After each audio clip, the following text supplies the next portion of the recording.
When it comes to wiping an entire area off the map, everything is eradicated, not just the people and the physical landscape, but the cultural history as well. Today, we'll be discussing handcraft and embroidery in Palestine and its evolution into craft as political statement in the later half of the 20th century. So let's get into it with the basics. Tatreez is the word for embroidery in Arabic, and there's a rich cultural history of embroidery on garments and other fabrics in Palestine and the surrounding area.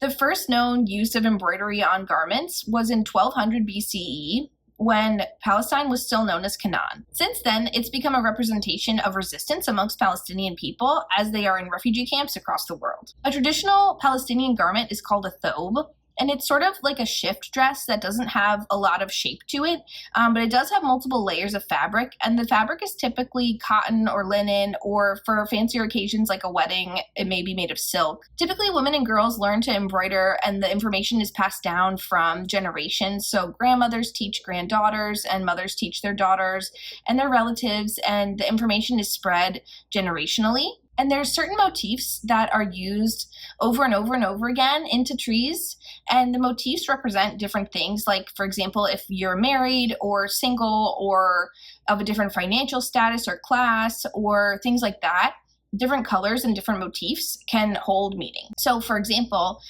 traditionally unmarried women would stitch with blue thread, married women would stitch with red thread, and widowed women would stitch over red thread with blue thread. And typically garments would be kept and held onto for like a lifetime or passed down as an heirloom. So it was easily able to be like modified or added to as different life events happened. And young girls would begin to work on their wedding gowns and their matrimonial gowns from like a very young age when they first learned how to stitch, because it would take that many years to complete like a beautifully intricate silk garment. Embroidering was also like a social and generational practice because women would gather together to learn new motifs and teach children how to stitch, and also just kind of chat. A social gathering place for women and a social center point was embroidery. So to quickly kind of get into the handcraft of it all, Tatreez uses typically cross stitch, which is the little X stitches that many cultures use and many of us watching this are probably familiar with. I know I've done cross stitch before, but the sort of defining factor of the Tatreez is the geometric shapes and negative space used in the design, where most of the motifs are pretty symmetrical and geometric and can be made of a pretty limited color range, again, dependent on like the circumstances of the maker. Makers would work their way through different motifs to symbolize different parts of their lives, but it all comes together in a pretty finite geometric pattern that's very concise. Each motif has a different meaning depending on the region and the wearer's intention. And the one that I'm showing on the screen right now, it's an amulet, and it's also called a hijabat, and it is meant to bring protection to the wearer of the garment. So typically people would stitch these into a garment hundreds and hundreds of times, the same motif or, 3 or 4 selected motifs, and the intention would be that the wearer of the garment would have protection against whatever they were going through at the time. What's really cool about these garments and the fact that a lot of them are archived globally is that we can really get a good understanding of what the women who made and wore these thobes experienced, because all of the symbols are like right there on their outfits. So we can see when a woman went through a famine or a rich time, or even when like a missionary traveled through their town and they experienced that. Everything that they experienced, from childbirth to marriage to death in their family, everything is archived on their clothes. So we really have a good idea of what these women from, like 200 years ago went through in Palestine, which is fascinating and so cool. And we can use the thobes as like a historical reference to kind of see what happened year by year and decade by decade in this area of the world, which is so fascinating. So as we know, Palestine is an area of the world that's been documented since thousands and thousands of years ago. It's biblical. It's a very, very, very culturally, historically significant area of the world. And it's also been an area of the world that's rife with conflict for hundreds and hundreds or thousands of years. And just to give like a bit of historical context, Palestine was under the Ottoman Empire from the 1500s until 1918. And then the British Mandate began. And Palestine was under the British Mandate from 1918 to 1948. And in 1948, there was a Nakba, which is the Arabic word for catastrophe, when an Israeli invasion and Israeli occupation began in this land after World War II. So I've been really nervous to get any of these facts wrong, so please correct me in the comments if I mess any of this up, but I have stuck to the information found on the United Nations website, and I'm trying to be as objective as possible. In 1948, after World War II, and after several decades of religious and political tension in the area, the British mandate ended in Palestine. The United Nations tried to resolve the situation that was bubbling there by establishing 2 nation states, one Jewish and one Arabic. This did not really last very long, less than 5 years, before Zionists conquered almost the entire area to establish the nation of Israel. In doing so, they displaced over 700,000 Palestinian people, which were scattered throughout the Middle East. The remaining land was Gaza, the West Bank, and East Jerusalem, and these territories came under the rule of the Jordanian and Egyptian umbrellas. And Palestinians were allowed to remain in these areas, but many, many hundreds of thousands of people were displaced. This unstable situation has now lasted for over 75 years, and Palestinian people are currently still living in refugee camps all across the Middle East. It's estimated that 5 million Palestinian people are currently displaced across generations. Okay, that's kind of that, and let's kind of get back to the embroidery aspect of this video that is a little more uplifting. Tatreez has become a way to resist historical and cultural erasure and preserve cultural legacy through handcraft. After the 1948 Nakba, over 700,000 Palestinian people were displaced, and they found their way, a lot of them, to United Nations refugee camps in the Middle East and abroad. As a result, women who found themselves in refugee camps across the globe, as well as women who remained in the original Palestinian territories, such as Gaza, latched on to Tatreez as a way to preserve their cultural and individual identities, and felt that continuing the legacy of this art was more important than ever. In the 1950s and beyond, women continued to wear their thobes as a statement of the sheer existence of the villages that were inevitably destroyed by Israeli soldiers as the land was attacked. The land may be occupied by Israeli settlers, but their culture could not be erased. After 1948, the Palestinian flag was no longer allowed to be shown in the new nation of Israel. So to resist this, women began embroidering their thobes with red, black, and green motifs, as well as the motifs of the Palestinian flag. In refugee camps, people from all over the Palestinian diaspora were thrown together, allowing their cultures to mesh together in a new and beautiful way. They were able to learn from other people's generational wealth of knowledge and create a new style of dress known as the new dress. This dress was historically significant because it was unmistakably Palestinian, but did not come from one specific region or landscape. It was just unmistakably Palestinian. Embroidered clothing and garments became visible and unmistakable signs of Palestinian nationalism, and Tatreez became one of the most significant ways to preserve Palestinian cultural history. Different institutions were formed in order to do just that, both in refugee camps and across the globe.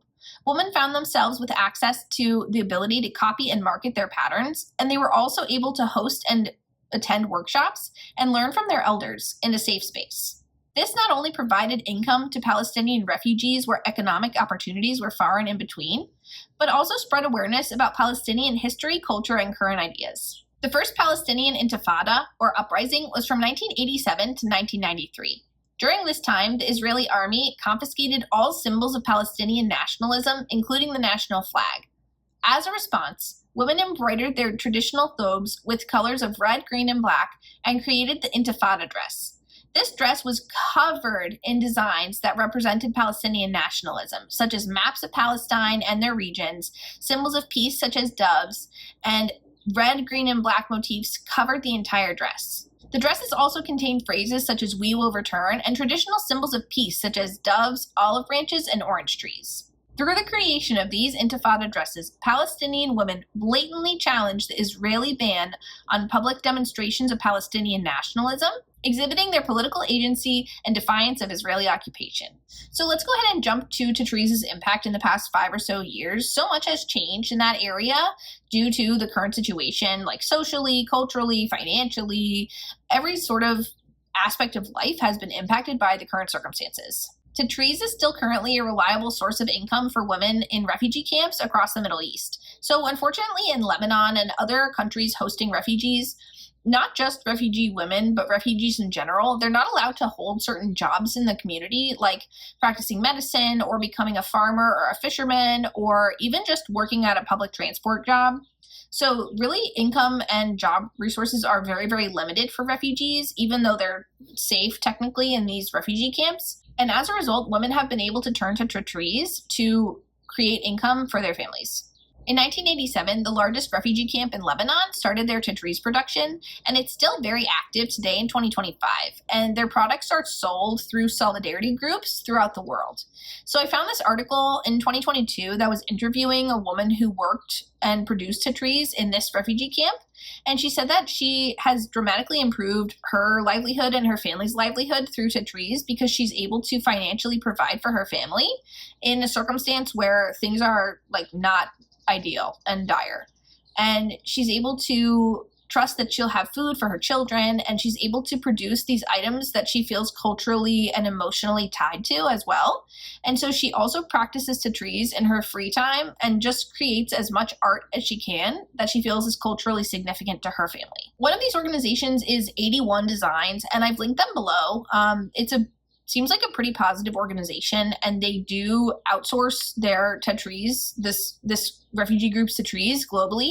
So it's a pretty cool click. So definitely look into it. I've linked it below. In October of 2023, Israel invaded Gaza and attempted to claim the region and the entire region of Palestine for the nation of Israel. So as a result, many thousands of people have died since then, and the death toll continues to grow basically by the day. And there have been some cultural and artistic responses to this, and one is by Palestinian embroidery artist Maya Amer, and she created this graphic that is basically a very fascinating modern interpretation of Tatreez, where it's a digital rendering of a pattern for a collar piece, but she doesn't necessarily have the intention to actually stitch the pattern. It's just a digital rendering. And so each X represents a person who has passed away. And this is accurate as of October 2023. So obviously now it's been 18 months and a lot more people have unfortunately passed away. But each color on the collar represents a different category of death, such as man, woman, teenager, child, unidentifiable. And it's a pretty heavy piece of art, obviously. She has since made the pattern accessible for free, and it's been viewed over 1 million times on her TikTok and Instagram page.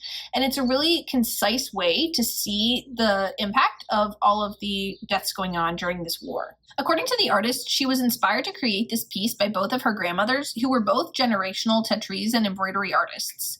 She was also able to represent the cultural history of her people in a significant and thought-provoking way. So she was able to represent both her personal heritage as well as the heritage of the hundreds of people who have passed away since October of 2023. She sees this graphic as a representation of just another way that Tatreez can become a political art form. Other displaced Palestinians have been learning Tatreez as a way to connect with their cultural heritage in the United States and around the world. I found this article about a woman in San Francisco who had been connecting via video call with these women in Gaza and learning Tatreez from them. Despite their lack of safety and basic resources and reliable internet, they were still really determined to pass on their craft. These women left in Gaza, they want to transmit their art to as many people as possible. According to them, continuing to embroider is an act of resistance, because although they have lost everything, their cultural knowledge is still within them, and they feel compelled to share it with as many people as they can, because they're worried about their culture dying, but they know that it lives on inside them. The Though Project is a project based in the US, and it brings together those with ancestral knowledge, teachers, and students of Tatreez under one umbrella. Their whole mission is to educate as many people as they can about this cultural art, and they were established in fall of 2020. So they take an entirely historical approach to teaching and advancing personal skills in the art of Tatreez. They have classes, and if you're interested in learning, you can sign up today for a summer session. They also have looks like monthly or bi-weekly stitching circles where you can just join a Zoom and chat with others as they embroider. So I linked it below. Definitely check it out if you're interested in learning Tatreez or learning more about it. It seems like a really cool program where you can learn a lot. Women in Palestine, as well as around the world, refuse to allow Israel to erase Palestinian culture and traditions. Tatreez is an artful practice of resistance whose power has survived war, famine, destruction, and expulsion, and will one day be practiced in a free Palestine. Thanks so much for watching my video. If you got all the way to the end, please like and subscribe.